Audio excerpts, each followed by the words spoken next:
Hi everyone, and welcome back to DANCEPREHAB Dialogues. I'm your host, Dr. Robert Tsai. I'm a dance performance physical therapist and the founder of DANCEPREHAB Physical Therapy and Performance. In this episode, we're talking about one of the most layered topics in dance education, nutrition. We're joined by registered dietitians Madison Morris and Melissa Pearson for a conversation about what it really means to support dancers, not just with information, but with context, compassion, and clarity. In this episode, we unpack why dancers need more, not less nutrition while healing, how to model healthy relationships with food as a teacher in your spaces, what small subtle shifts can open bigger conversations in the studio about nutrition, and how to stay within your scope while also showing up meaningfully for your dancers and families. As a physical therapist, I've seen firsthand how nutrition and physical health are deeply connected. As a dance educator, I hear the questions students have and the difficulties educators express when it comes to the nutrition conversation. Recovery, energy, and performance don't exist in silos, and conversations like this one remind me how much we all have yet to learn. Melissa and Madison have both contributed a lot to my learning as a healthcare professional, and I hope you take away just as much from this episode as I have through our conversations over the years. Let's get into it. Welcome to this edition of Sunday Space for Dance Educators. I am very stoked to have Melissa Pearson and also Madison Morris with me today. In our Orange County community, these are two wonderful individuals who have not just been guiding dancers in the realm of nutrition as registered dietitians, but have also been instrumental in my understanding of not just nutritional information, but I think navigating the conversation of nutrition in our spaces. And I think that as health and wellness in our dance community becomes more and more of a common conversation, we hope, that we also invite, not just healthcare professionals and how we collaborate with each other, which we do, but also how does the educator fit into this, what we like to say, a dancer-centered health ecosystem. I think as a physical therapist, it's always really helpful to have communication and have conversations and dialogues with teachers because you are all our eyes on the ground, and being able to center the dancer means how can we have conversations that are succinct to make sure that the dancer is seen and heard and can be supported in the ways that they need to be supported versus, me being a healthcare professional and say, well, you need this and you need that. Yes, that's part of the conversation, but how do they need it? How do these conversations get started? And how do we facilitate these types of conversations, which of course begins with an environment. Yes. So would you like to briefly and quickly introduce yourselves, and we'll go from there? Sure. I'm Melissa Pearson, registered dietitian, nutritionist, registered yoga teacher. So I come from a competitive dance background. I grew up in the competitive dance world and then was an instructor for about 10 years at a dance studio and coached a high school dance team. And it was during that time where I decided that I needed to go back and get more of an understanding of nutrition, with the hopes of bringing that into the studios and kind of helping other dance teachers with the same questions that I had, give them information, help their dancers. Because I grew up in, the 90s when there was a lot of diet trends and it was all about don't do this, don't do that, don't eat this, don't eat that. And nobody really actually taught me how and what to eat and what would actually help my dance and fuel my dance. It was all about aesthetic. And so that's all I knew. That was my background. And so that's one of the main reasons why I went back to school to be a registered dietitian, was to give back to the community and help them so they wouldn't have to kind of go through the struggles that I went through. And so here I am in Orange County, here to support the community. Yeah. And then That's all. Sorry, let me just like preface this with saying like I just had a baby 8 weeks ago, so if I randomly burst out in tears or like forget what I'm saying mid-sentence, she's a rock just star. like just know it's the hormones talking. So I'll pass it to you. So glad you're here. So my name is Madison Morris. I'm also a registered dietitian. And I have more of a classical conservatory background in my dance training. So I trained at Houston Ballet Academy and School of American Ballet, and then I danced professionally with Houston Ballet. I was in the corps de ballet there. I'm also a cancer survivor. In my 3rd year dancing in the corps at Houston, I was diagnosed with thyroid cancer, had to stop dancing, go through cancer treatment, and then praise God, got through that and was able to recover and get back on stage. So I have been able to continue performing, which has been sweet. But that also got me thinking the dance career is short. What do I want to do beyond dance? And I ended up discovering nutrition. And I had always had an interest in it, even back as a dancer, thinking how can what we eat fuel our performance and support us and optimize performance.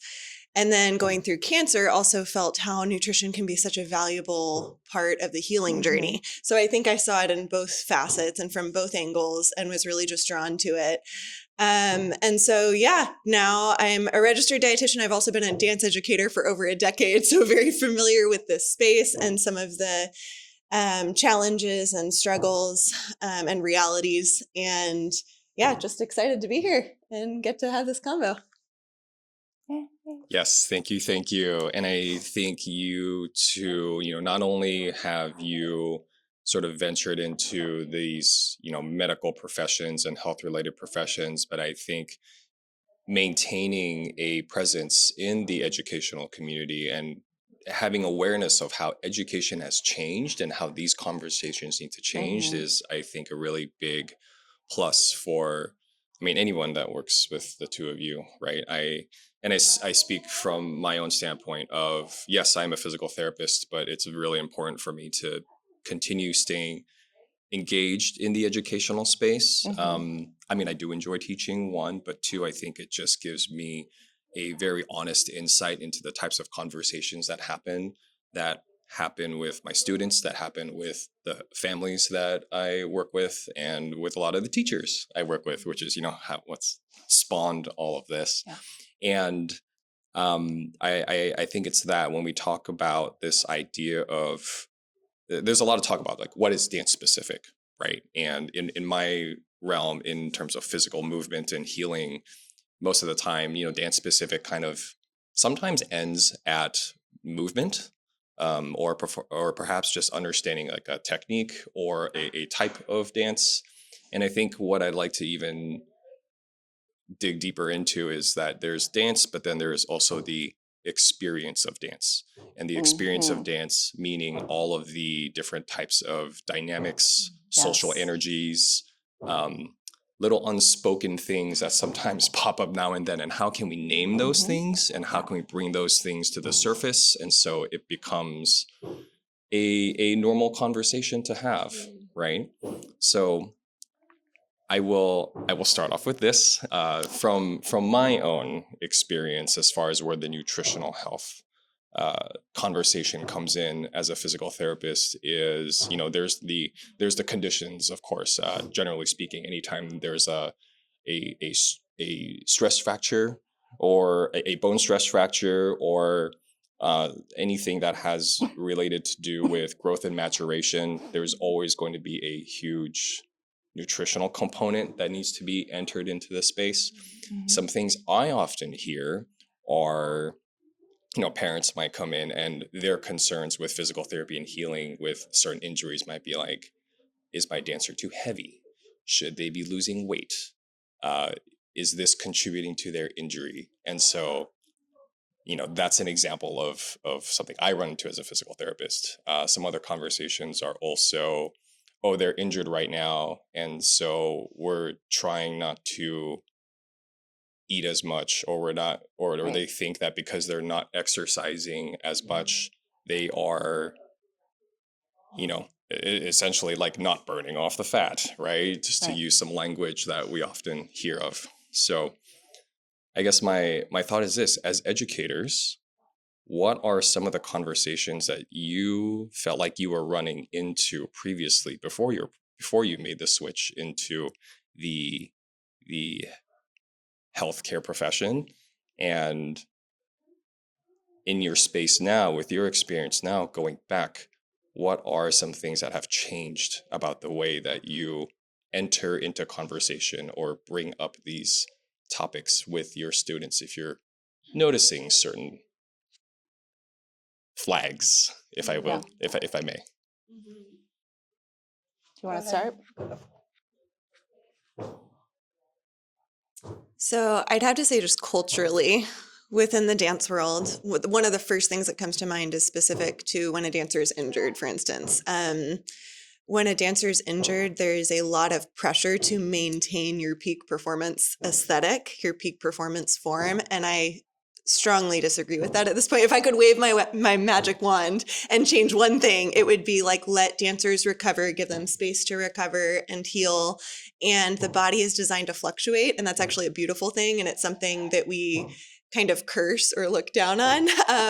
But I think it's actually a superpower of the human body that we can adapt and that our body can recover. And one of the things, this is more prominent in the athletic and sports nutrition community that I wish was more prevalent in the dance world. I wish there was deeper understanding of it. When someone is injured, I would actually rather them gain a little bit of weight, because that means there is surplus building blocks to then rebuild whatever tissues have been damaged. So if that's bone, if that's muscle, right, whatever, if it's soft tissue, cartilage, tendon type stuff, whatever it is that we're dealing with, I think the last thing we want to do is restrict the diet and the intake. And I wish there was that grace and space for dancers, and it was more widely accepted to, hey, let's support them in this healing journey, whatever it looks like, and realize that their body is going through a lot and needs to recover fully. And I think the dancers who are able to do that end up coming back even stronger than before. It's like, I'm sure you've seen that with physical therapy. There's definitely this opportunity within injury to come back even stronger than you were before. And I think if we had that same mindset coming from the nutritional angle, it would be pretty powerful. Yeah. It's interesting that you bring up that question, because I feel like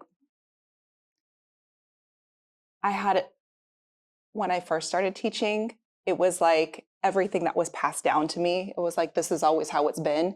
You don't eat during rehearsal. Like you don't get a drink from your water until it's an official water break. Like and it was very like, this is very regimented. I'd like, do not take time away from like this rehearsal, because we have to drill this. We have to perfect this.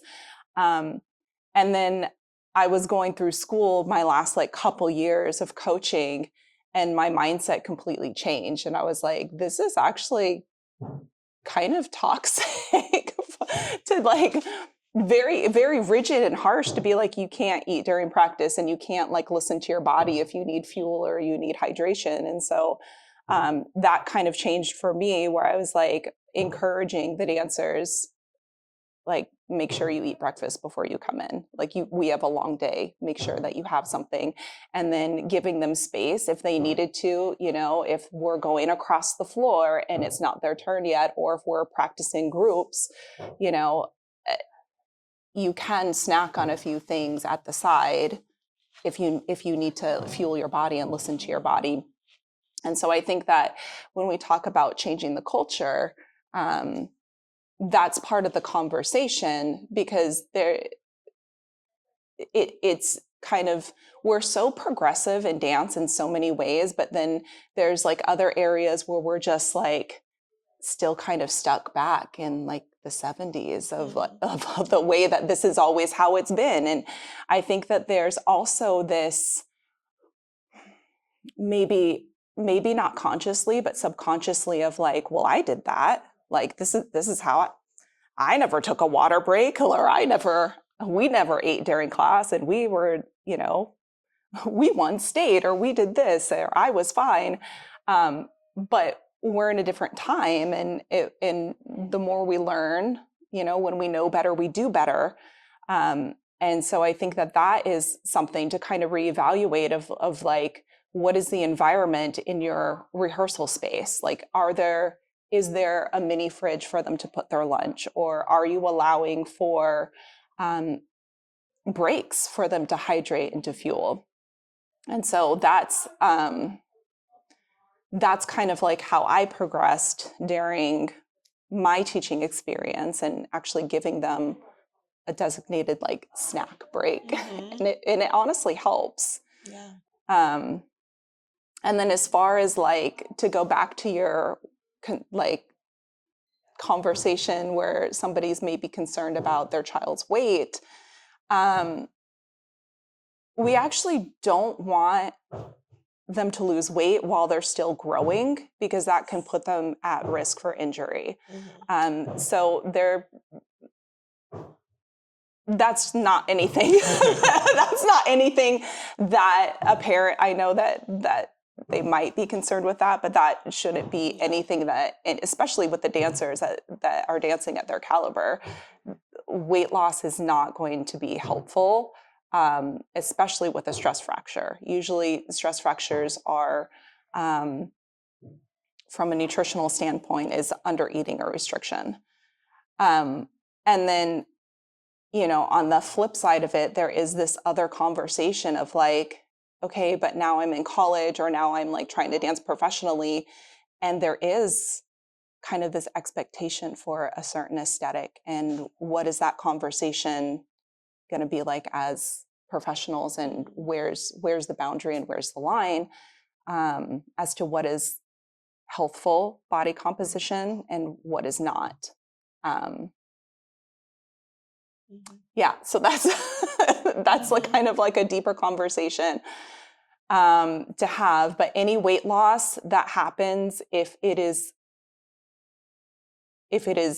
like, it shouldn't happen during like competition season or performance, or when you're racking up your training, because that's going to put you at risk for injury.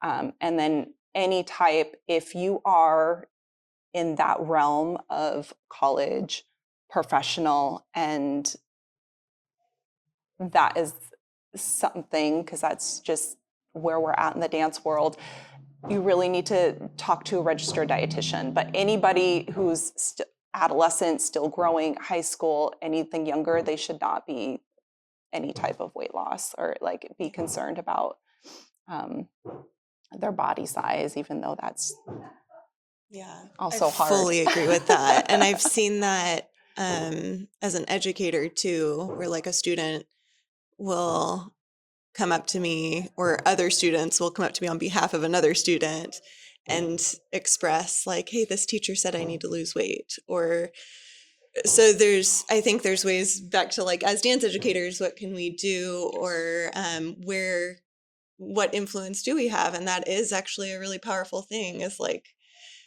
if you let kids be kids, or let the developing bodies, have that space to grow without superimposing a lot of unfortunately, it is a very tricky industry, because there are those certain standards or certain aesthetics that in each space it does look different. But yeah, I fully agree, and just echo everything you say about like the developing bodies and giving them space to fully grow, and that restriction isn't definitely not an appropriate thing there, and will lead to more injury, shorter careers, all of that. Completely. Absolutely. Yeah. And like, I tell my dancers, if you have a body and you dance, you have a dancer's body. And so that kind of needs to be part of the conversation too, of like, what is a dancer's body? And it really should, like, we need more space for body diversity, and to celebrate, what can your body do versus what does it look like? The human behind the dancer, as always. Yeah. I love the approach of just being able to acknowledge the human. And I know we've had conversations, and if you've ever worked with us, that's definitely something that we're always bringing up, is acknowledging that. And it's not a good or bad thing. I think it's just, look, we're human, and there are things we need to do. I think the growth and maturation conversation is a great entry point for us as physical therapists to talk about growth and aches and pains and whatnot. So I know for myself, if I guess what I would call a piece of advice to teachers, if from a physical therapist and training standpoint, is that if you do notice that there is a dancer that is growing, they come back from summer, or they come back from a prolonged time away, and we're kind of like, oh, hey, like you grew, that's wild, that's crazy. Now you're like taller than me and all these things.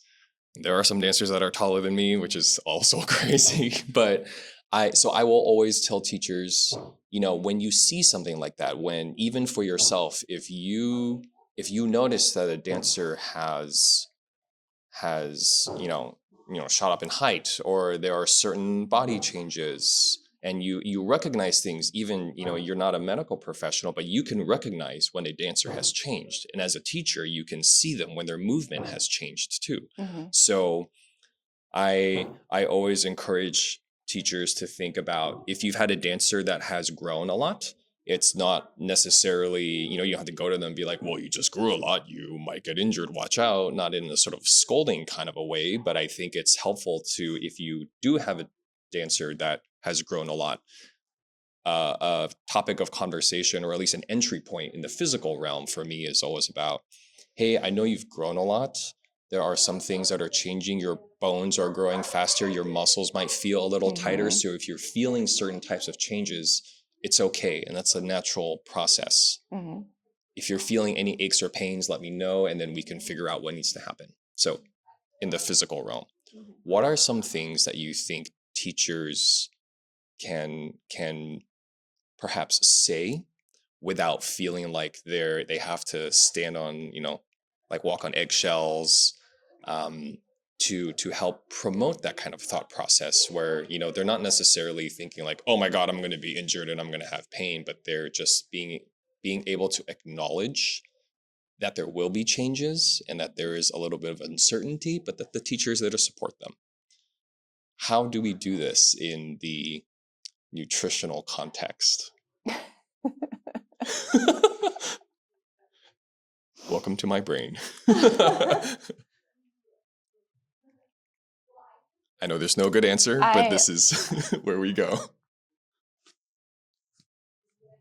Do you have something? If you have something, go for it. Take it away.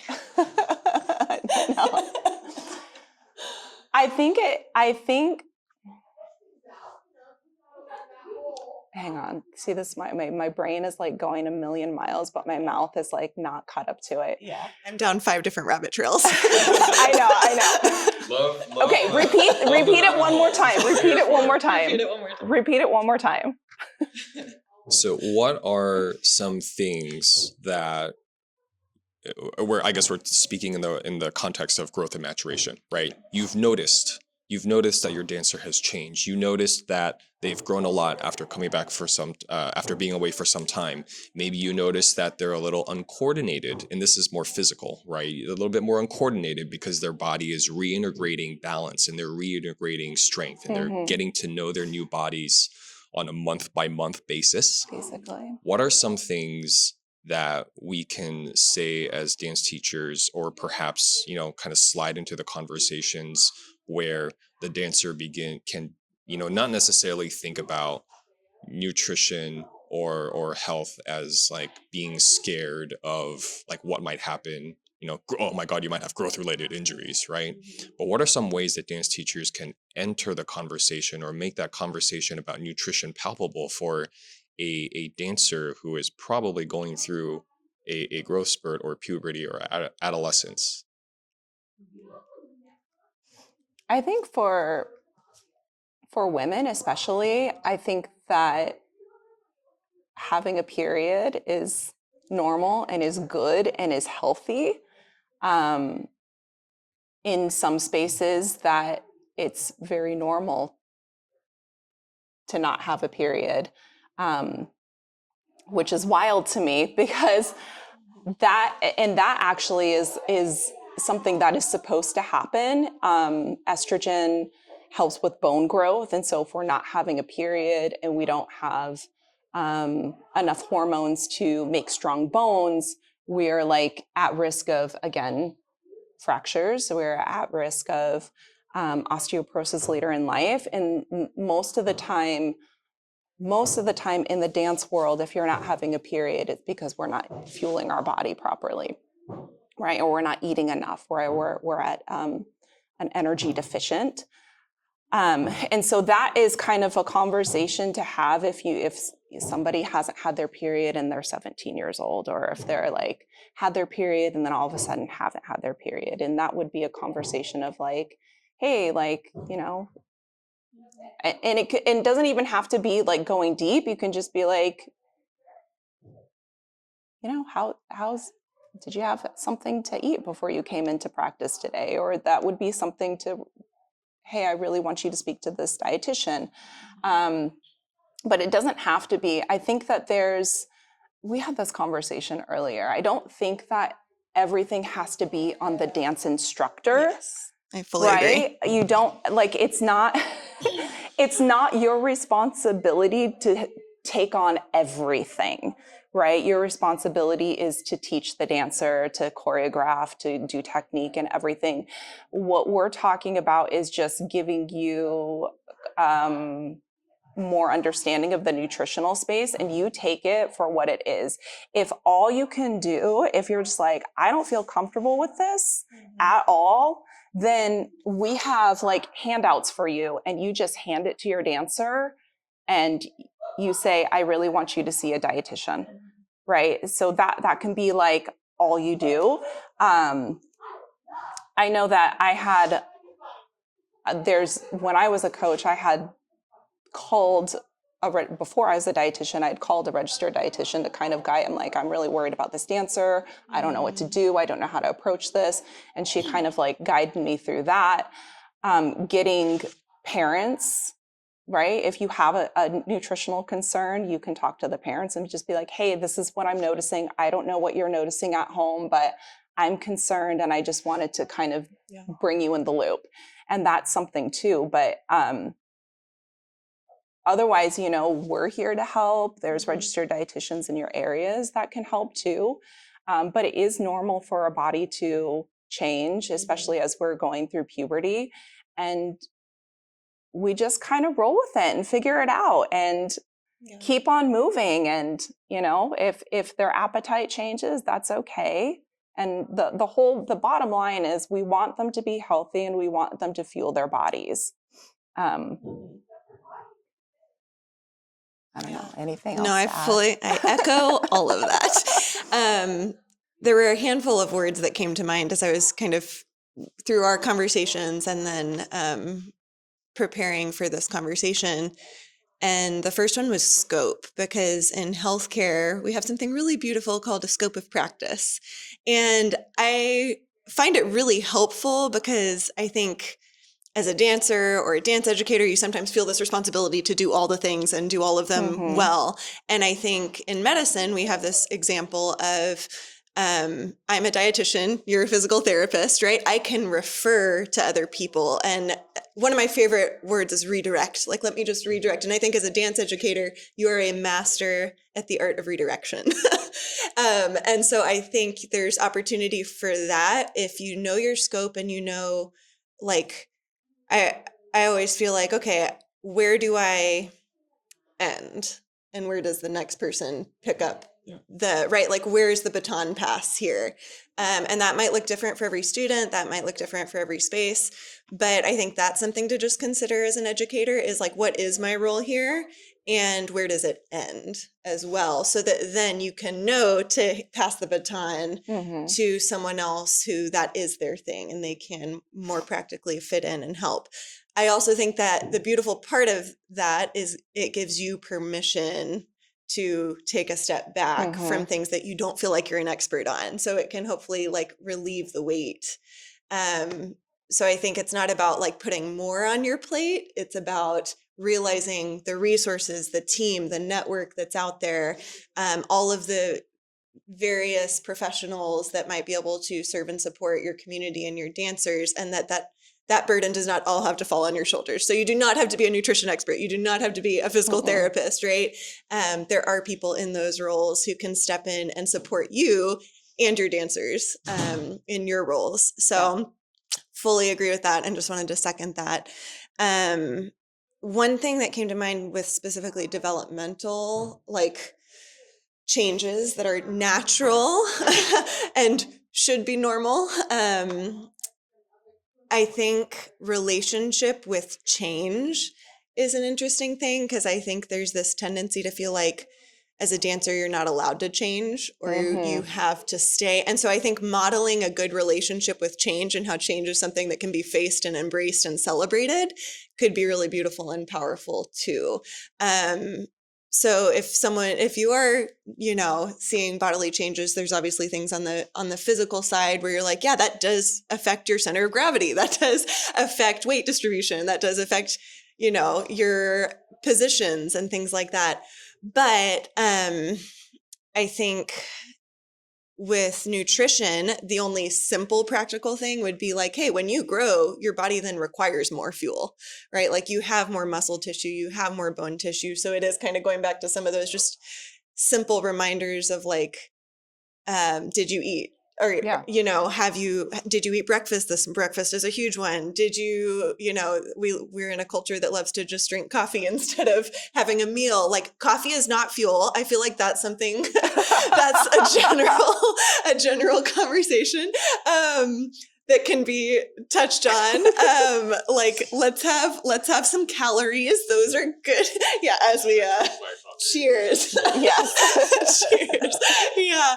It's just, I think as a dance educator, know that you can pass the baton, and then also know that if changes are happening, I also don't want you to feel fear at acknowledging them, because if you don't acknowledge changes, that's also not helpful. So it's this thing of like appropriately acknowledging, hey, changes are okay, changes are allowed. And how do we acknowledge the changes that are happening and then support your body in this, No,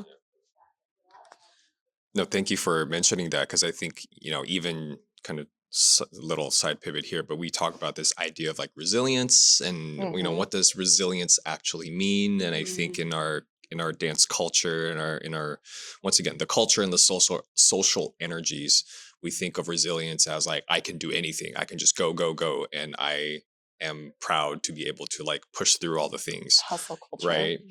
Hustle culture. Absolutely. And, I also say this from a standpoint of like in my adult life, I see remnants of that from like of knowing that that's how I approached my artistry, because that's how I understood. And there's a lot of things we could unpack there, not just related to dance, but also just different types of parenting styles with upbringing of bringing up children, if you will.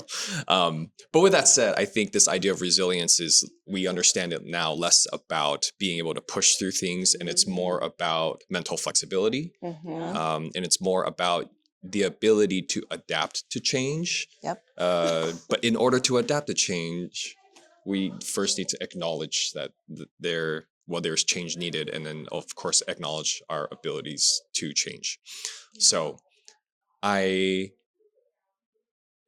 thought process too about teachers and kind of giving them like the agency to do certain things, and once again, like you mentioned, it's not about giving you all the responsibility to be, I need to get this certification and this certification. I need to do this, and I need to be everyone. It's like, you need to, as Melissa said, I need to worry about choreography, my staging. I need to make sure my team's doing well. And, your role is to teach dance, but that doesn't mean that you're not part of the conversation either. So I'm always interested in little ways, and you were talking about modeling, and like little ways that dance teachers can not necessarily, you don't have to talk about it, but what are little, subtle things that can be sort of put into the mix? Melissa, I know you've in the past always talked about like having like a snack basket available. And I think even just the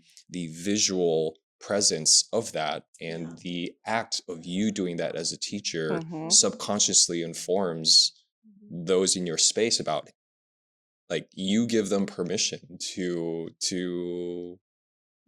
acknowledge that fueling is part of training. You Yeah. know, like as simple as Yeah. that. Yeah. What are, and I'm not saying we're trying to like inception people, but I feel like, that's how change happens. It's not information. It's about habits and about Mhm. what is normalized in the, once again, dance experience, so, and I guess go back to your example, it's you normalize the experience of a dancer coming into space, and there is opportunity for fuel, and that Mhm. it is a normal part of class, and that you as a teacher are giving them agency and the ability to acknowledge those things. What are things like that you maybe you do in your own spaces, and that you feel dance educators could perhaps also employ? Mm. Mm. Yeah, I think giving dancers an opportunity to fuel, so that again, like you talk about, like having that environment where it's easy for them. I've heard from a lot, and this was true when I was teaching, um, and still reigns true for the different teachers that I've been speaking with recently, is that our dancers they're in a hurry in the morning. They're not eating breakfast because like sleep is important. They're sleeping till the last minute, going to class, not eating lunch for whatever reason. Either there's just too much like the lunchroom is, there's just like so much social pressure where I don't know if there's just like an embarrassment, or they're doing like they're not eating lunch. And then they're coming to the dance studio eating like flaming hot Cheetos and ice cream sundaes. And then we see it as dance teachers and we're like, what are you doing? Like, you're eating hot Cheetos before class? What are you doing? But not knowing that that's like the one thing that they've had all day. And so like just asking them, like, did you eat? And if we want those nonverbal cues, like just have like a basket of like trail mix and bars and, shakes or whatever, like applesauce squeezes, just like having like something so they can make that decision, or even they don't even have to make that decision. It's just kind of there for them. But that's one of the easiest things that we can do is just be like, hey, did you eat today? Did you fuel your body? Are you going to how are you going to support your dance today? It's just like, did you warm up? Right? Do you have the correct shoes? Did you sleep last night? Right? That can be like a normal part of being prepared, is like, did you fuel your body? Yeah. Right? Like, you're not going to drive to LA with like zero tank in your gas, like zero gas in your tank. Like, did you fuel your body? Because you've got 4 or 5 hours of class tonight. And so that's something easily where you don't have to even know anything about nutrition. You can just ask them, did you eat today? Did you hydrate? And I think if you want something that's kind of like baseline foundational, you could be like, okay, did you have breakfast? Did you have lunch? And maybe they did, maybe they didn't, but just ask. Did you have at least 2 bottles of water? And did you have like a good source of protein? Mm-hmm.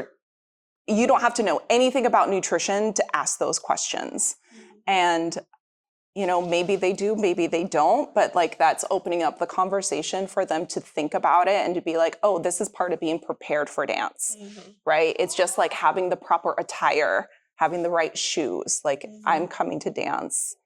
And then, if they haven't had anything, are there snacks? Are there things around the studio that we can help them with? And just be like, hey, that'd be great if you can fuel your body before you come into class. Yeah. Yeah, I love that idea or the concept of gas in the tank. And I think that would be a really easy thing to integrate into preparation for dance, right? Like the what's in your dance bag. Like you had to pack to come to dance. How did you pack to come to dance? Yeah. Like, what did you put in your dance bag? What did you put in your body? Because both of those things matter. Yeah. So I love that and second that. I think on the snack basket thing, I want to also add, you can have a snack basket out for them also, it might be just as impactful to have a snack basket for you. Mm-hmm. Because if you're just modeling that you have a long day too, and you're taking care of your body, and Yeah. you maybe have your snack basket in your office back behind, and it's more for you and to take care of you and your body. But then when you do run into a student who has not eaten anything, or you find out they are not eating lunch at school and they're really running on empty or fumes, then you can go grab that applesauce pouch from your basket, right? Like, I think taking care of yourself goes so far and models a lot. Completely. And I think too, actually, I think it's Teddy Roosevelt has a quote that I love that's something to the effect of, so if you know the speech, Man in the Arena, it's like a good motivational speech. It's from a longer speech adjacent to that one. But the quote is something to the effect of, one must first pull their own weight before they can help someone else pull theirs, or before out of their surplus, they can help someone else pull their weight. And I think that's so important to keep in mind, is like, if we're falling apart and a mess, then we're not going to be able to help anyone. So I think it really is giving yourself permission to take care of you also is huge. And that'll go so far, because again, it's more like indirectly teaching them versus directly teaching them. Yep. So I think both of those are really valuable. Yeah, we're looking for long-term change, right? Like I said, there's thinking about it in terms of saying, all right, I need them to know this like nutritional information, but there is also the habit building side of it, and which takes time. Once again, speaking from a more like physical standpoint, I know, and I know this because I conversations over the years with some of the students. I know, because I am modeling taking care of myself physically, and they can see that when I have to demonstrate things to them in class. They're like, oh, Rob can do these things. Maybe I should also be able to do these things, I mean, let's be honest. I have everybody else to thank, because that's what keeps me moving. So I can stay moving, not just to demonstrate things for them, but also, my son is 1.5 years, and I need to stay moving for him. And so I think that's important for me to, that's my own responsibility, but everyone also holds me accountable. Right. Which kind of brings me to my next point, kind of, which is context. And I context is always important, because it's not just, hey, you need to fuel yourself for nutrition, right? I imagine that, and I say imagine because, once again, you are the experts here. If I had to fuel myself for an intense day of rehearsals and a show, versus if I have to think about planning for 20 plus shows of a Nutcracker, versus if I'm going into 5 weeks of a summer intensive. All of those things are, like I said, different contexts, right? Because you can talk about preparing yourself and warming up. When right now, what is it? It is April. And so we are thinking about summer intensives with a lot of the dancers that we work with in terms of healing and training. And so in my head, starting the conversation now in April is, I tell them, you have April, well, it's the end of April. So technically there's maybe May and then June. So, and most summer intensives probably start sometime in the middle of June. So I'm like, great, you have 6 weeks, approximately, maybe 7. And this is how the body changes. It requires, the first 3 to 4 weeks of any exercise is brain-body connection. And then you start to build actual strength that you can retain, like physically, where like muscles begin to adapt and tendons begin to adapt. Tendons probably a little longer. So I guess in the context of, say, like summer intensive, we have like a couple weeks right now. Instead of waiting for dancers before they leave to be like, hey, make sure that you keep in mind your nutrition. What are some things that, once again, dance teachers can begin to sort of sow into the world that helps them begin to think of nutrition as long-term, right? Once again, for us physically, it takes time for the brain to make physical connections with the body. And so you're not going to get strong overnight. You're going to get strong in 2 months, right? Mhm. How do we as educators get them to understand that? What are some strategies that can happen over a long period of time? And once again, I'm drawing examples for myself just to contextualize the conversation a little bit. But sometimes I'll, uh, let's say, for example, in September, we were working on sort of very like fundamental strength and conditioning exercises, if you will. A lot of things that require coordination, and being able to say, hey, your coordination now in April versus last September is just wildly different. And being able to acknowledge that, I think, gives them the ability to say, oh, there is change. And I see that change over a long period of time. And someone's acknowledging that change.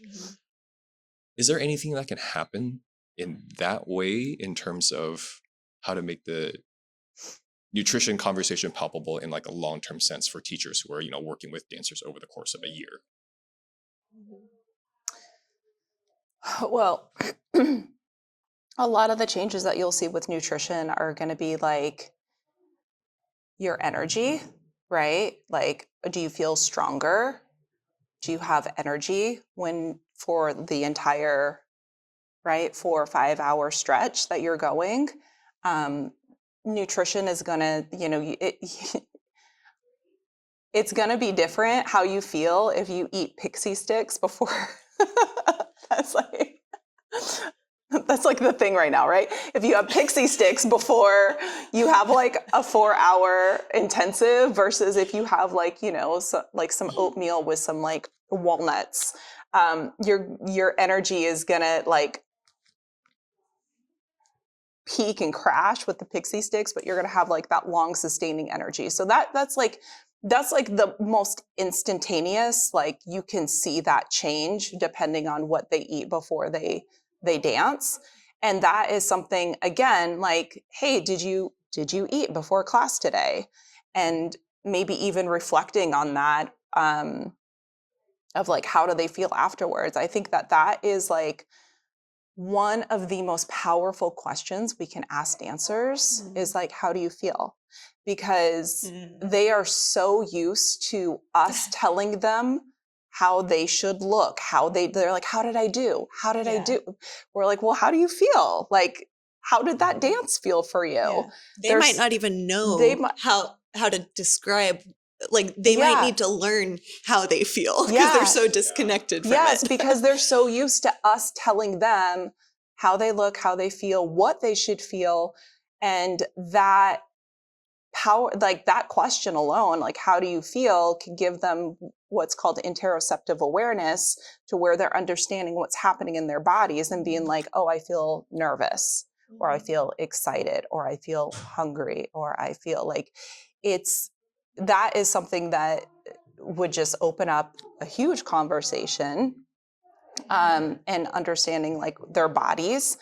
And then as far as like other things that happen with nutrition is, your mood will get better because you get anxious when your blood sugar is low, and you need your protein for your neurotransmitters and your feel good hormones, right? Your dopamine and your serotonin. And so like that's going to help with your mood. We need vitamin D to be able to create protein into serotonin. So making sure that we're getting sunshine. And then just as far as like the aesthetic, like you have protein that's going to help muscle recovery and repair. And so you're going to feel stronger. So those are going to be like the 3 things that I think of. Do you have anything that you think I agree. of? I think you hit it nutritionally. I think what comes to mind in terms of long term, I personally am huge on this and love like hitting dancers over the head with like long term thinking versus short term thinking, because it's very foreign and it's incongruent with culture, dance culture, and broader culture of hustle culture and all that, right? But thinking more about we're so wired as humans towards instant gratification. Yes. And so especially sometimes, now. yeah, so, and it just keeps getting more and more. So I feel like you have to, that it's such an important thing to keep circling back to. The terminology or the phrase I use to kind of illustrate it is zoom out, right? Like, hey, we're zoomed in. And I think we have this tendency to get really hyper fixated and zoomed in, whether that's on time and like today, this week, this month, or whether that's like a certain product or supplement. We can get very hyper fixated on one thing that we think is the answer. If I just am successful at this competition, if I just am successful and get this role, right? We can get so fixated on that. And so go, hey, let's zoom out. You are a person first. You're a human before you're a dancer. You're a human before you're a performer. And talk more about long-term, what does health look like? Or long-term, what does success look like? And it doesn't have to look like being a professional dancer, right? There's like, that's a whole other conversation. But there's so many lessons you can get from dance and from your training that are transferable skills for whatever you go into. So I love to zoom out, generally speaking, and then contextually with, you brought up like summer intensives. I would say maybe one thing dance teachers, and I'd be curious to hear your thoughts on this, one thing I think dance teachers might be able to do kind of preemptively is just prepare your students that change is coming. So that they are mentally and emotionally preparing for, hey, you're going to SAB, San Francisco, this whatever summer intensive. One of the things that happens at summer intensives from a nutritional perspective, it's important to understand, is your activity level often increases. Sometimes your dietary intake decreases because you have less access to food. So that's something, right? Like sometimes it's catered food or packed lunches. Sometimes it's cafeteria food that the kids may or may not like.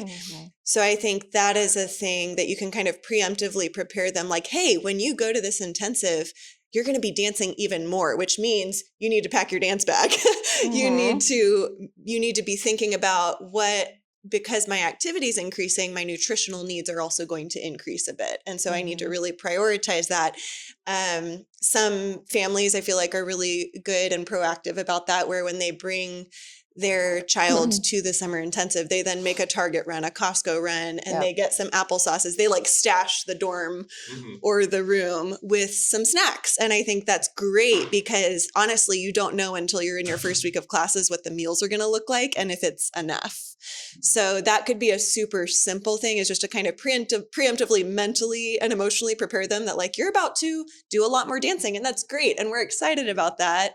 Also, there's going to be more requirements physically. Yeah. There's more demands being put on your body. So let's make sure our nutritional demands are also, we're filling those as we're also increasing our physical demands. So, and I think we both have resources as well, like to encourage or give inspiration for like snacks that could be easy to throw in a dance bag or helpful, right? So that's where, again, like know that there's resources out there and it doesn't all have to fall on you. But I think the dance educator could certainly be part of that conversation. So yeah, anytime the food environment changes, I think it's good as humans or students to be aware of my food environment is about to change and I just need to make sure I'm aware of that and then I take care of myself in the midst of that. So like I have friends, just last night I have a friend who's in town on the Hamilton tour. Oh, and do you really? I do. I love it. Yeah. I haven't gotten to see the show. I'm sad, but did you get to go see it or no? No. Okay. Well, sadness. We get to appreciate from afar. Yes. But one of my things I love to do for when friends are in town on tour, whether that's ABT, Broadway, national tours, whatever they might be here for, I love to, if I can, take them out. Like, hey, get in my car, let's go. We can do a Target run. We can go get food, get coffee, whatever you might need, because it's really hard when you're on tour. You can only walk a certain radius or you're Ubering everywhere for all of your errands, right? So that's another example of how the food environment can change. So I think whether you're a professional experiencing that or whether you're a student experiencing that, it's just a reality that we all need to be aware of. Yeah. And again, acknowledge that change is happening. And then what do I need to do in order to support myself in that? I love that. 1,000%. Yeah. Yeah. What did you? No, and I just to like I think another thing to be like, by the way, Madison has a really good snack resource on her website.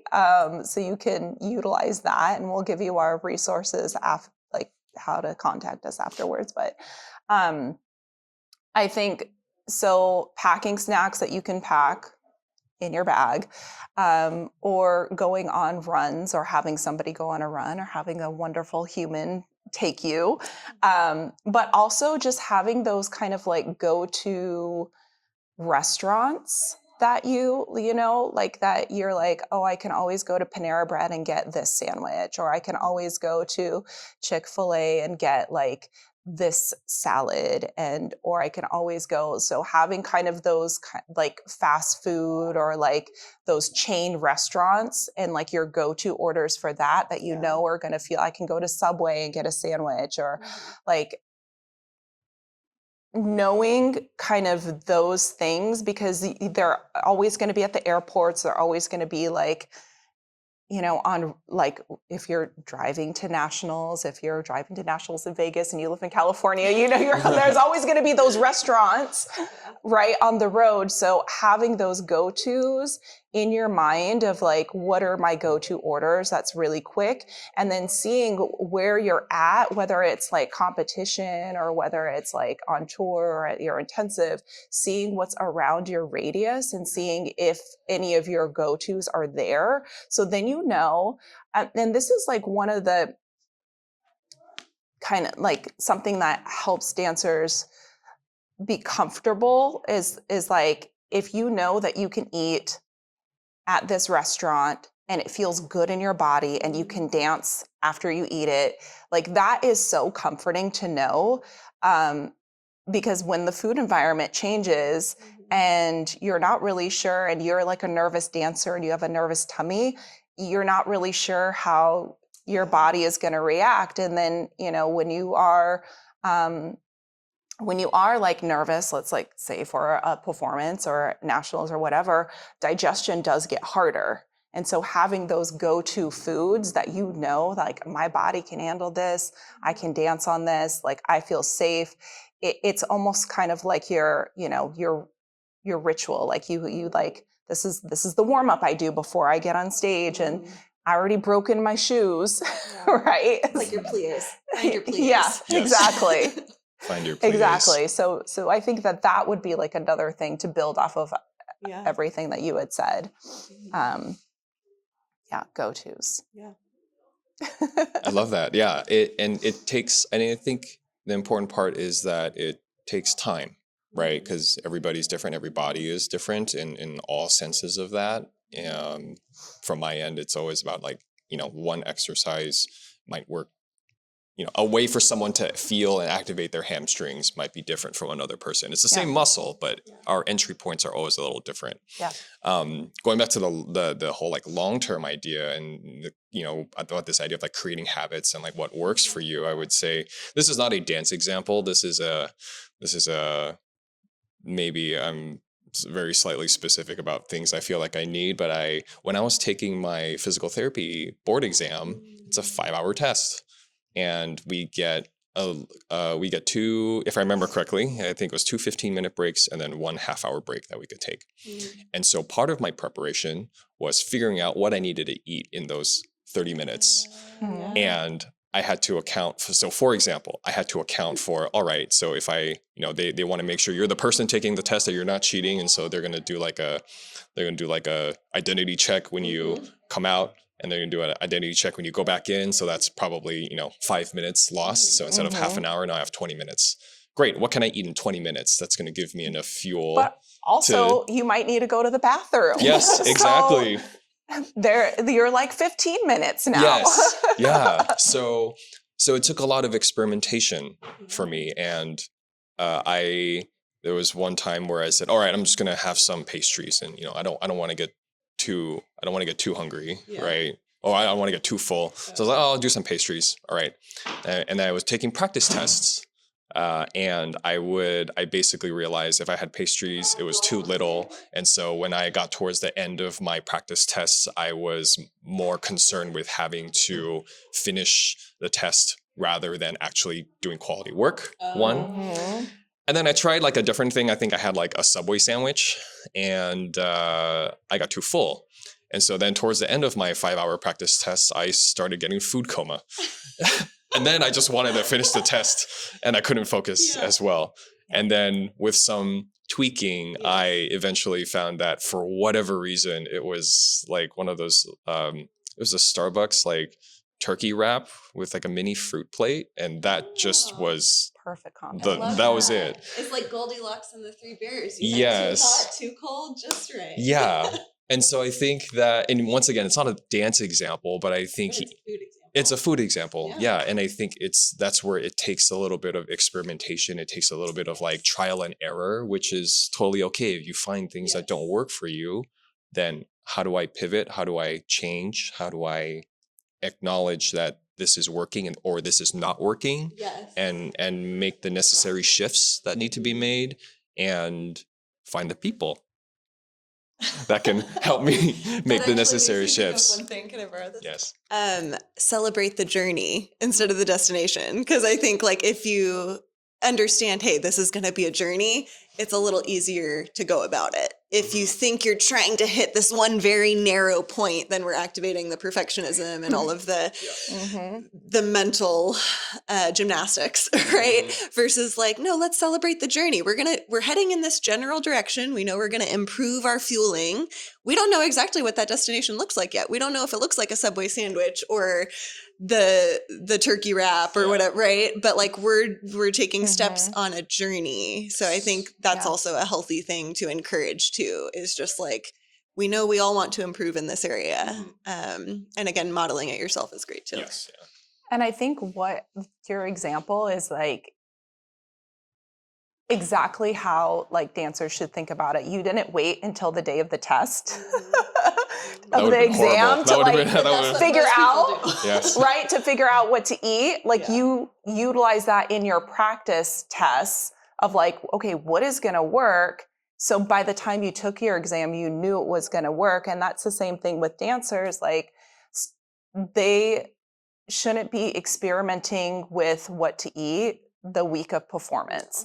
It should be kind of like months before, when you start like rehearsing, and when you start, or even like when you just are taking class, like experiment with different foods that are going to like make you feel good and fuel your body. And so when you get to stage, you know exactly what is going to work for you.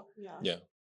I wanted to go back to what you said before about feeling too, and asking our dancers, like, how do you feel? And I know for me as a medical professional, as a physical therapist and medical professional, and, often we're working with, strength and conditioning types of situations, we're always looking for, parameters. Are you jumping further? Are you jumping higher? Are you holding this longer? Et cetera, et cetera. And I know sometimes we can get like obsessed with numbers, right? Competition, And I think it was even hard sometimes for me to get comfortable with just asking dancers like, well, how do you feel? Because in my head, I'm like, well, it's just how you feel. It's like, what is the objective data in that, right? And then I had to take myself out of that a little bit. But I think it's so important because even just asking them how they feel, I think and this is, my personal experience, it seems like they don't really get the dancers in our environment often don't get the chance to even think about how they feel. They, or if you ask them, how do I feel? The first thing that comes out is often something that's, I'm tired, like this hurts. Like, oh, I'm stressed, et cetera, et cetera. It automatically goes into the negative. And so I think even just beyond the nutritional aspect of it, you're kind of, as an educator, assessing what's sort of their gut response, right? And what are the things their minds automatically shift to when they're asked how they're felt, right? Maybe they haven't had the chance to really express those, maybe to each other for sure, but when they're in a space with a teacher, sometimes that can be a little harder for them to feel comfortable enough to navigate. So in terms of this, long-term conversation. I mean, there are so many different things to think about, I think, as teachers. And I wonder if there are things and conversations where teachers can maybe also, like, how do they bring parents into the conversation? Because sometimes I think there are things that we might see in a dancer, but we might not be able to express. We might not be able to express it to them in a way that we feel comfortable, one, or two, maybe, cognitively speaking, right? Brains aren't fully developed till they're 25. Yeah. My wife may differ with this one. I'm just kidding. But what are some ways that educators, as part of this system, this dancer-centered health ecosystem, what are some ways to bring parents into the conversation in a way that isn't judgmental of like, hey, I'm noticing like this about your child? Because I know parents, and as a parent now, right, it's like we do feel the responsibility. We feel like we're doing what we can depending on the circumstances, how to best fuel our kid. And like you said, schedules, things like that, right? If a teacher walks up to a parent, and I'm totally imagining things, potential scenarios is if a teacher pushes a parent and the parent's like, well, you don't know what I go through. You don't know that I have to like manage a whole bunch of other kids and try to get everyone to practice for like different sports. I have these same conversations with parents, and I think I have to acknowledge that as a physical therapist, because I'm like, I'd love for you to come to PT, but maybe there's distance, maybe there's, other barriers and things like that. So back to the original question, I think, how can teachers introduce these ideas if they do notice something in a dancer? How do they introduce this to the family? How do they bring the family into this conversation? And how do we do so without feeling like we're, for lack of better words, like offending the parent or like questioning parenting styles or questioning how they're approaching their child's health? We had, so when I say me, I had this side project with one of my business partners, and we actually had a studio bring us in to talk to the parents about nutrition before we talked to the dancers about nutrition. So they were like, okay, these dietitians are coming in. This is like their philosophy. This is what they're going to teach. Any questions that you have. So it was like, we went to the parents first. This is how you can support your child, because they're the ones going to the grocery store, and they're the ones like, for a lot of them, unless they can drive, they're completely reliant on the environment of like what's at home. And so that's one way, if you're able to have a professional come in and just have like a parent meeting and talk to the parents about like, hey, this is how you can support your dancer. These are like some items that you can have, so they can like pack their own snack bag, and they can like, pack their own lunches so they can have that for class. So that is one way. And then also another way, even if you're like unable to, because sometimes you can't get a hold of the parents. They're just like dropping off and going and doing life, and then coming back and picking up. We have like, Madison and I have like some great handouts that you can just give to the parents and just be like, hey, like, go over this with your with your mom or your dad or whoever, your adult, and then come back with me with any questions. Emails as well, and just be like, hey, I sent this handout home with Susie Q. Let me know if you have any questions. Or even like just like a newsletter to the parents about like, hey, ever wondered like some ways that you can support your dancers? Here's some like great snacks that you can have. This is why nutrition, we want dancers to come in and fuel their bodies. Like, we want them to, as we're working towards X competition, we're like wanting to make sure that they're totally prepared. Here's how you can support. So those are just kind of like some of the things. Oh, sorry, one more thing. I like get long-winded sometimes. I love it. So when I was a coach, actually, we had our parents would go on the Costco runs. But when we was like competition days, it would be like one parent or a couple of parents would be in charge of like buying the groceries, and we'd get ready together, and then we'd have like this assembly line. And so the dancers can go through and like make the sandwich how they wanted to, grab their, pasta salad, grab their grapes, grab their drink and whatever. So they were like, it was like the dancers were responsible, but the parents kind of provided the food. And so that it can be like assigning a parent to be like, hey, we have like all day rehearsal. Can you bring something in? Because I know that sometimes there's like little booster clubs at studios that are supportive of that, and that can be a way to get parents involved too. Yeah, that would be huge. Yeah, you kind of covered everything that came to mind for me. Like, I'm just Melissa's echo. I'll just be Melissa's echo. I think coming off of the original question, the first two categories that come to mind are there's a cultural approach to this, and then there's an individual approach to this. So culturally, it's exactly what she mentioned. It's so I've done like performance nutrition seminars at dance studios or companies, right, where you have a dietitian come in and give a health and wellness seminar.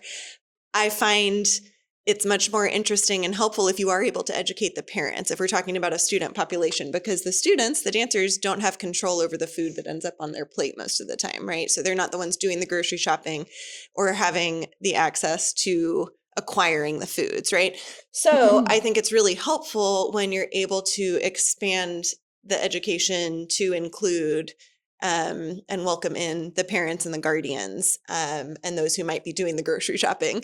So whether that's, through hosting something like that, or whether it's having handouts available on an as-need basis, or even having a stash up front at the desk, or maybe a handout of the month that gets framed on the wall or something, just like little things. Yeah, little things that might generate conversation about it, or make the parents kind of, the parents are out in the hallway or walking by the front desk all the time. So they might glance at it or say, hey, what's this about? So I think handouts can be used in a couple different ways. It can be used individually, or it can be made available for anyone at the front desk, and framed on the wall, whatever you want to do, right? And then individually, I think there is an interesting thing individually where you go, let's say you have a dancer that you've noticed has lost a lot of weight. Obviously, that's a very sensitive thing, and you're going to have to tread very carefully. But if it's something that you feel like is of importance, you really have to be very sensitive to it, because you also don't know the home environment necessarily, and you don't know if the parent might also struggle with those behaviors, because a lot of times there's patterns that the child is picking up from their home environment. So whether sometimes it's just access to food, and they don't have, they're living such busy lives and they're not eating lunch at school and all of those things. So sometimes you bring it up and it's a simple fix. Sometimes you might bring it up and it might unpack a bigger pattern of underfueling or disordered patterns. So I would say that there again is a great opportunity to redirect if it's feeling overwhelming to you, redirect to, hey, here's a handout, and I really want to encourage you to, meet up with this registered dietitian, or at least look at their stuff. I have a mixed feelings on social media, but even like there are a lot of registered dietitians on social media. There's a lot of healthcare professionals now in that space. So if there's like certain people that you're like, hey, this person does nutritional educational content, or this person does physical therapy strengthening, and you have an injured knee and need to rehab, whatever it is, right? Like if you pique their interest, I think is the goal of that, like open up the conversation and pique their interest, but then also hand it off, because know that, that's not your burden to carry. So I was long-winded too. There you go. All good though. All good. We're here for the long-winded. Yeah, we're here for the long-winded conversations. I love everything you had to say. Yes. In terms of going back to this idea of like, social dynamics and, scope of practice, and, what we can say as teachers, or like how do we, I'm of the camp that I understand that going in somewhere and like guns blazing is like what gets engagement and what gets attention, but we know that that's not sustainable, right? It's like we're literally I mean, if you look at like social media and stuff like that, you're literally wired. All the algorithms are wired to promote and push content that just is more inflammatory anyway. But with that said, as an educator, yes, we've talked a lot about dealing with the family and the parent. Melissa, you brought something, or was it Madison? Sorry, I forget now. It's got to be one of But yes, 50-50 here.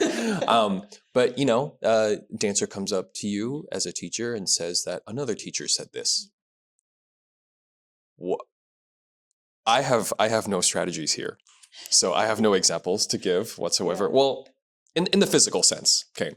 And this is not to undermine or to push aside or undervalue what like teachers have to say, but there are some things where students have come to me and they said, well, my teacher said that I had to do this in order to improve this, right? Mm-hmm. And I think my default is to just like show them what maybe let's say, do this exercise to improve jumps, right? Yeah. And then my natural response typically might be something along the lines of like, well, what are some things that we have talked about with jumps, And I generally am able to connect a movement principle or a scientific principle that we have gone over in class, repetitively. And so they're like, oh yeah, that's true. Okay, I should do this. So I know I can navigate that conversation with the student to not like undermine the teacher. Sure. I will be honest and say that I've never felt like I've had to go confront, or fortunately, I guess, I've never had to go confront another teacher with certain types of information that I know is scientifically and just like health-wise incorrect. But how do we navigate that if, in a coworker kind of relationship? That's a tough one. Yes. Which is honestly, why I'm asking it, because I don't know the answer to this. No. We don't have answers, only more questions. Great. I love it.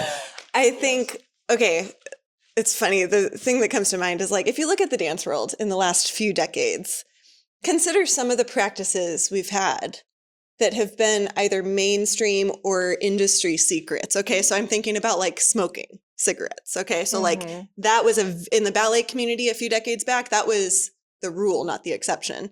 I would say now, it depends where you are in the world, but now it's more the exception than the rule, so we've made progress there. But I even think back to like talk about things teachers say that you're like, oh, interesting. I remember my teacher saying, I think she was from South Africa. I remember her saying they would soak their feet in urine. That was a recommendation from her teacher for toughening up the feet for calluses and point shoes, right? I was like, interesting. Or I've heard of like, if you have an open blister, just put a steak on it. Like there's some interesting things out there. Like whooping cough back in the day, like pepper. There you go. Yeah, I have not scientifically explored any of these, so no sound bites, please. But I just think it's interesting to think like some of the different perspectives and all these different ideas and how we've made a lot of progress scientifically with like, okay, here's how to recover from injury. Here's how to support yourself through whatever. But I think culturally, so for instance, with this example with the student that I had, I feel like really the only thing you can do is worry about you and what you are saying or reinforcing. There might be, depending on the circumstance, there might be an opportunity to connect with the teacher. If and when that is needed or happens, I always recommend going in with like, just because the student said something, it doesn't mean the other teacher said it that way. So sometimes it's lost in interpretation too, and the kid interprets it a certain way, and the teacher might not have actually said, that they needed to lose weight, but the child might have interpreted it that way. So there's also, I think, giving grace to teachers and educators in that, and having each other's back is huge. Like I have that as a dance educator. You're teaching fouettes, for instance, right? And there's like 3 different ways to teach fouettes, at least, in terms of the coordination. And I always try to reinforce that all of them are good and appropriate, and we should be able to do all of them. And so if this teacher teaches something to you this way, I still want to honor that is a valid approach. Today in my class, we're going to do it this way, right? So I think reinforcing other people is always great and always going to lead to the best relationship and progress in the end. And then the only other thing that comes to mind, and I know we've talked about it a little bit, but it's like, what language are you using when you talk about food, body image, physical activity, rest? Is it an environment of more like shame, honor shame culture, or is it an environment of like all foods fit, right? So like within the food space, it's really big to say like, let's not demonize foods, right? So food is food, and no food is inherently good or bad unless it's poison or you have an allergic reaction to peanuts. Maybe we should avoid that, right?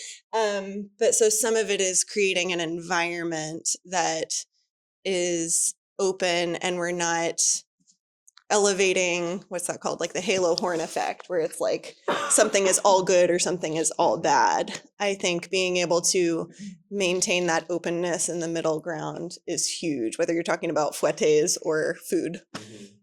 Fouettes or food? There you go. That's your own podcast. Fouettes or food? That's awesome. I love it. That's awesome. Yeah, that's and this is where you can reach out to your like professional environment and just be like, hey, I let me just like talk this through with you. Yes. Like this dancer came up to me and said that another teacher had said they should lose weight, and I just want to know how to approach the situation. But in the moment, right? Because you can't go have that conversation when the dancer's coming to you in the moment. I think we would just ask more questions and not react, and not be like, and not be like, oh no, you don't need to lose weight. Oh yes, you do need to lose weight. Oh yeah, just ask more questions. So just be like, how do you feel? What was the conversation? How do you feel? What do you think? And just ask more questions about like, how is that dancer, and maybe helping that dancer process, because that's what builds resilience, right? We can't like have this like huge reaction to something, because this dancer is still processing, and our reaction might kind of maybe make it worse. So we have to kind of just be like, well, how do you feel about that? Do you feel like you should lose weight? Do you feel like, given what you know about what we've been talking about and fueling your body, what do you know to be true? What do you know about like how nutrition fuels your body? What do you know about being, a strong dancer? And just have that conversation. And then, at the end, I feel like there is space to be like, listen, I personally don't think that any dancer, right, that is growing should be losing weight, because that can increase their risk of injury. That can be very dangerous. And, if you would like, and this is just depending on how you would feel as like, where you want to take it from there, but you can say, hey, do you want me to talk to that teacher? And just, make sure that we're understanding what it is that she was wanting, because we don't know if she actually we don't want to discredit the student, but be like, do you want me to talk to the teacher and, see what's going on with that? So that's kind of like how I would approach there. I feel like that's such a complicated question that I don't know what is like the right way to approach it. But for me, I would just ask more questions and just help the student process to build resilience, and then just swoop back in with like, here's my perspective. Here's what I believe. Here's what I know about like to be true about like dance and nutrition. And hey, I got your back. Do you want me to go talk to this? And then you can have a conversation to be like, hey, this dancer, said this to me. This is how they're feeling. You know, what's going on? What's up with that? No, it's funny you say that, because that in this particular situation, I think that's what actually happened was in regards to speaking directly to the student. So you could tell that it was something the whole class had heard, because there were a couple of other students that also came up on her behalf and were like, this happened. You could tell they felt a little distressed over it. But when I was talking to her and then addressing the class in general, this was a group of about 12-year-olds. And so I was like, just kind of circled back to like, hey, you know, at your age, that's not something you need to be worrying about. You know, at your age, I think, this is my perspective, I think we're here to dance, we're here to move, we're here to get stronger, right?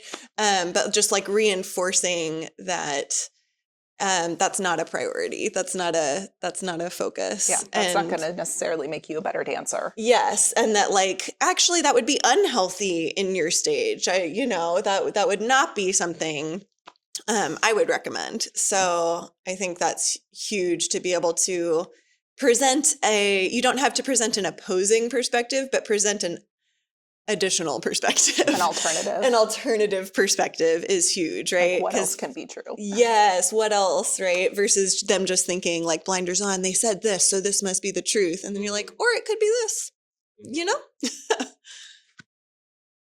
Yeah, I wholeheartedly agree. And I know once again, I think it's that idea of like, there's so much information out there. It's like, what do we believe, and what do we uplift? What do we not necessarily have to uplift? And how do we, navigate that as educators in our space? But I think, like I said, I don't think there's a one answer to that, but I think the important part is, and I like how you said, you're kind of, giving yourself the peace to know that you are, like standing by what you believe, but not necessarily about like, well, I believe in like this information, but we believe that the dancer, or in this case, like the child, this growing human, should have the ability to, I guess, I don't have a good way to say it. I don't want to say like acknowledge the difficulties, but I think acknowledge the differences, and then going back to the idea of like resiliency and saying like, oh yeah, there's going to be a lot of different things, and we don't want to say good or bad. We want to say there is this and that, and how do we ask the right questions, or ask questions in general to get them to sort of understand that there is it's fluid, and it's okay for it to be that way. Yeah. And I think that, I feel like that even resonates with me a little bit, to be like, oh yeah, that's true. I don't always have the answers, I think, which is why I'm asking you all questions. Well, and I think that that's also a good opportunity to kind of just talk about the dance culture in general, because if that student wants to be a professional dancer, they're going to run into that same thing over and over and over again about the body aesthetic. And if you're kind of planting that seed early, and they're planting it with you as an educator that believes in body diversity and health of the dancer first, versus aesthetic of the dancer, like you're really kind of setting them up to just have that resilience throughout their dance career. So although it might make us nervous, it's actually, you can look at it as a gift that you're kind of giving that next generation.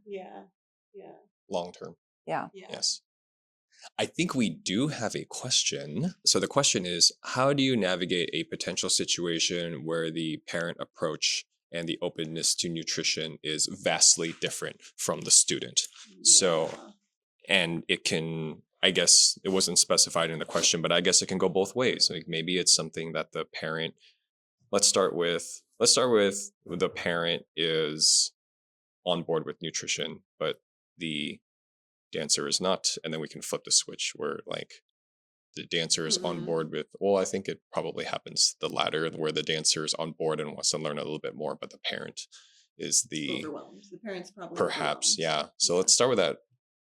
Let's start with the latter scenario. I feel like that feels a little bit more common to me. I don't know if you guys feel that way. So it goes both ways. Yeah, it goes both ways. So if the dancer is interested in acquiring more knowledge, or perhaps applying more nutritional information into their life, but perhaps there are some barriers on the parent end or family end. Right. Well, just like we have to give the parent grace because we all are in diet culture, Yes. right? And so parent might be ketogenic, right? And believe that carbs are not good. Yeah. And we're trying to teach dancers that carbs are fuel and carbs are actually really wonderful to have before dance. And so that would be um, that would be a situation where you're just continuously like providing that environment. Here's some snacks, providing the education, and just being like reinforcing everything when you have the space. And then if that dancer is like old enough to go shopping, and just be like, hey, maybe you can grab some oatmeal, or maybe you can grab some whatever. And that's another time where it would be good to send some pamphlets home with the dancer, and just respectfully, like, that I want to respect, like, you have body autonomy and you're welcome to be on whatever diet, right? Everyone has body autonomy and they could be on whatever diet, but just because it's good for you doesn't mean it's good for your dancer or your child. And so, that you can pass it off to us and just be like, hey, will you talk to this parent and just give some education about, why it's important for this dancer to have carbohydrates or nutrition. Yeah. I think the word that comes to mind is partner. Like, how can you partner with the parent, or Yes. how can you partner with the dancer? So it's not Yes. your job to do it for them. One of the analogies that comes to mind for me often as a dance educator, it's funny, I think I've shared this with you, but I remember several years into being a dance educator, I was realizing, I can lead a horse to water, but I can't make it drink. But then the question became, can I make you thirsty? or can I make you recognize your hunger and thirst cues, There you go. So it's like, how can I partner with you, and on what level am I partnering with you on? Yeah. So again, that could look like redirecting to other healthcare professionals. That could look like being the one to start the conversation or help pique the interest of the dancer or the parent, right? And so again, it's not your job to be the dietitian and sit down with the parent and try to convince them why something is healthy or unhealthy, or same with the dancer, right? But I think really you are you're an important adult in this dancer's life, and do not underestimate your role there as well. Because if you don't step in and offer that support or that helping hand to the next helping hand, right, then they might kind of fall through the cracks, So I think it's important, whether you're dealing with the parent or the dancer, to come at it from hey, I've noticed X, Y, or Z, and I just want to, offer a little support or partner with you in this, or, connect you with resources or professionals that I think might really be able to support you in this area, I'm trying to think of specifically if there was anything else. You said, what did the actual question say again? It was how... Like if you're navigating... if you're having to navigate differences in belief about nutrition between parent and family or child, and I think this I guess if I could once again provide an example from the physical end, right? A conversation for us in relation to this might be the dancer is telling us that they're feeling like really tired. It's hard for them to recover and things like that. And meanwhile, the parent is thinking about, well, we need to train, we need to go. So we're gonna just like, oh great, you have a week in between 4 to 5 week summer intensives. Let's just pop by this one for another week, And so then nonstop. And so I mean that's an example. Like more is more. Yeah, exactly. So I think that's where we navigate that conversation in terms of the physical, and especially in terms of the healing. Once again, I know there is no like definitive answer, but it's, Right. you know, it's reading the, I think it's reading the dancer's personality, and also if we're well acquainted with the family, knowing where the family is coming from, knowing what Mhm. their entry points to these types of conversations are, then Yes. that begins to drive things towards a more partnership, as you were saying, right? Where do we all fit in the dancer-centered health ecosystem? Yeah. Yeah, I love that. I think what stood out to me was how you said belief, and how, like, if you're encountering someone who has very strong beliefs that are influencing, maybe the dancer thinks one way and the parent thinks another, and they're not on the same page beliefs wise. And I think it goes back to something else we were saying earlier with, do not underestimate the value of presenting not an opposing viewpoint, or you don't have to present it as the opposite or opposition to them, but if you just propose an alternative perspective. Hey, they believe carbs are bad. Present the perspective of, oh, carbs are fuel. Did you know those are actually like good for your body, right? Like, just presenting it as that. It doesn't have to be that alone can like expand their mind and they'll be like, oh, wait, I was thinking this one very narrow thought or narrow path, and now there's like this other pathway that's opened up that maybe could be true. Maybe I can consider that. So I think when you're in the realm of beliefs, that's personally how I would probably take it, is just own. Again, it's like back to modeling kind of. It's like own maybe what you believe and what you think, and then you don't have to force that on them, but just present it as an alternative option. I think that can be a really healthy thing. Yeah. So, And there's nothing wrong, and we don't know, there's nothing wrong with what parents are saying, because they might be dealing with, maybe they have diabetes and they have like this perspective and of maybe the doctor told them. yeah. And so it's not that they're wrong, but what is, two things can be true. That can be true for this parent, but also something different can be true for the dancer. And you can like present an alternative and just be like, yeah, that's maybe, your mom's not dancing. Your mom's not going to all these intensives, and you are. And so that's why it's important for you to have nutrition. Yeah. I love that. Yeah. I think it also kind of touches on, we keep coming back to modeling a lot, and how you as an educator can model so much. And I think going hand in hand with modeling is also healing. So it's like, if you struggle personally with your relationship with food, or your relationship with body image, or your relationship with physical activity or rest, I think working on yourself in those areas and going on your own healing journey with that is great, because the healthier you are, the better model you're going to be for anyone that's studying with you or underneath you. Yeah, and the more equipped you're going to be to have those conversations, because you've done the work and you've walked the path. I mean, I have no thoughts. I think that's exactly, I think that's exactly where we're at. When I think of where our culture is and where things are going, right? It's and this isn't even just like a physical, or this is like everything conversation. It's that we're always go, and the physical and the mental and the social and the emotional definitely take a hit because of those things. And so if we're saying like long term, right, it's making sure that we continue to, we talk about this idea of like training for longevity, or being able to have longevity, physically, everything, for dance, but also like for life.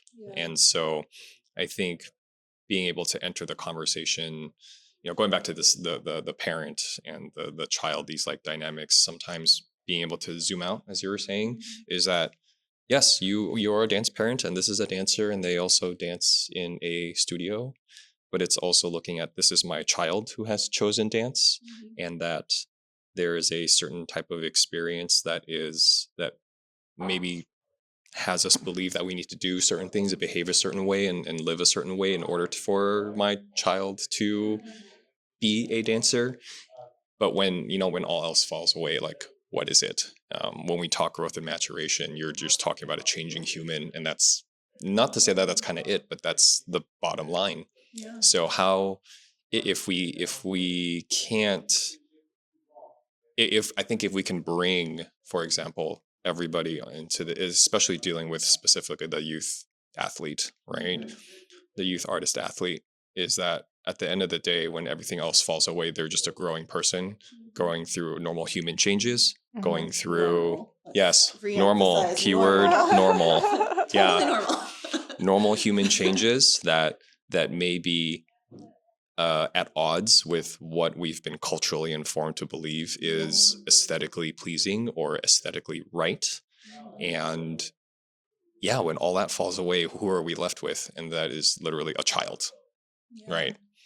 And I think that has always been a very effective, I guess, entry point, because at some point that's not my opinion anymore. And I think as a teacher, maybe it's when we begin to recognize these things about growth and maturation, that's where you can, it levels the playing field a little bit, I think, where, look, I'm speaking to you as a teacher, yes, but we're not talking about your child anymore as a dancer, but we're talking about them as someone who is going through a normal human process. Mm-hmm. Yeah. And it sort of, once again, normalizes that conversation of being able to pull out a little bit more. Yes. Solid. We are nearing actually, I was going to wrap up around now, but is there anything else that we haven't talked about that you feel like you're just burning to say, or? I just wanted to address your email. And one of the biggest fears is teachers are scared that they're going to trigger their students. Yes. And I just want to say that you might, because you don't know what their triggers are. But that can't be what stops you from having these conversations, because I think it comes down to what your intention is, and when we know better, we do better. And if we don't make mistakes, then how are we going to learn from them and address them? And if you do trigger someone, you can have a conversation and again, build that resilience and kind of go back and backpedal a little bit. And again, we're here to support you. And if you need to get connected to a registered dietitian in your area, we could probably find a good one for you. So I just want to take that pressure off of yourselves as to being like, I don't want to trigger, and just know that there's no guarantee. Even if you have the best language and all the training and all the things, there's no guarantee, because we don't know what everyone's triggers are. Yeah. So you have to take that pressure off and just know that it is a learning process, and we just grow and go with it. Yeah. Yeah, I second that again. Echo. I think it's not your job to know everything about everyone. And you can't put that burden on yourself. So we release you of that burden.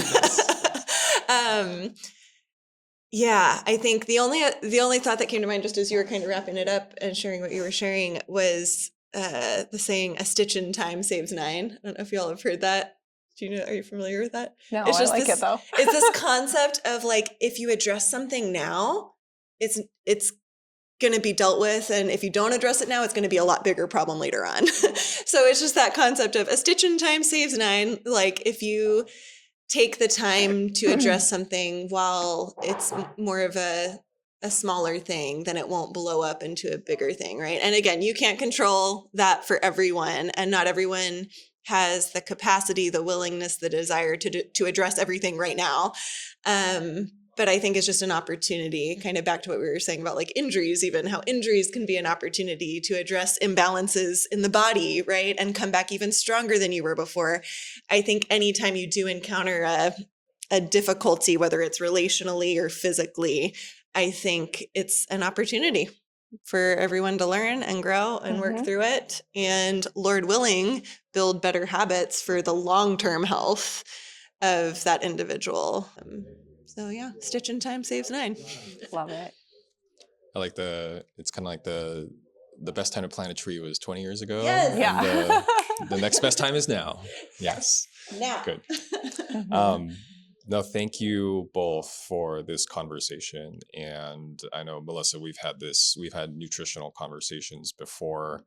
And I think this was a nice deep dive into a few more things where, not just the what to do and how to do it, but I think as teachers, just recognizing the powers that be, the energies that exist, and knowing that you don't have to do everything, right? Mhm. We will always feel like we need to do everything. I think as educators, and especially watching dancers grow over time. And for some of us who have probably coached dancers from like they were 5, my wife, has been teaching for a long time. So yeah, there are some dancers now that are going off into professional companies that there are videos of her teaching when they're like Little wee peanuts. little ones. Yeah. So yes, we do feel that responsibility and we want to be those things. And I think the main takeaway from today, besides nutritional strategies and things that we can do to influence the culture and the environment, is that you don't have to do it alone. Mhm. Is that you have resources in your community and that you are part of, once again, reiterating the dancer-centered healthcare ecosystem, right? We can't do our jobs if we won't know to help unless there's a conversation that starts somewhere. And oftentimes teachers are the people that start these conversations. And then, like you said, we also, where does our work end and where does another one begin? It happens both ways, right? Your work as a teacher might end at a certain point and then we kind of step in to support a little bit. But then at some point our work ends, and where does, we're not going to follow them for 2 or 3 years afterwards, but what are the strategies that maybe they've picked up on or that you can pick up on as an educator? If you know that they're working with a healthcare professional, how are you helping them keep accountability in the things that they need, right? Mhm. And it's always going to ebb and flow. So yes. Amazing. Thank you both so much. Thank you. Yes. Thank you. Yeah. And if you have any questions or anything for Madison or Melissa, you will find their contact details somewhere related to this conversation, whether you're in our Dance Educators Health Compass or you are viewing this in an email. Yeah, I'm very grateful, not just for the wealth of knowledge that comes from Madison and Melissa, but I think also their understanding of being in the space as educators themselves, and also being able to acknowledge that there are the energies. And so how do we continue to learn and process and navigate that for ourselves, but also so then we can help our dancers and families and communities navigate that as well with us alongside them. Yes. All right. Thank you. Thank you. Thank you for having this Yes. discussion. Yes. No answers, only discussion. No answers. Absolutely. Forever questions. All right. And cut. Thank you so much for joining us for this conversation. If something from today's episode sparked a question, a shift in perspective, or a story of your own, we'd love to hear from you. You can reach us anytime at info@danceprehab.com or connect with us on Instagram @danceprehab. If you're a dance teacher who's ready to be part of a more thoughtful, dancer-centered health support system, we invite you to explore the Dance Prehab Educators Health Compass. It's our online space designed to help bridge the gap between good intentions and real-world application, with monthly educator meetups, ongoing learning modules, and a supportive community that values curiosity over perfection. You can learn more about it at www.danceprehab.com/health compass. So what's the next step? Share this episode with a fellow educator who's asking the same questions and looking for a better way to support their dancers. Because when we come together as teachers and educators, we shape more than just technique, we shape the culture dancers grow up in. Thanks again for being here, and we're glad to be in this with you. See you next time.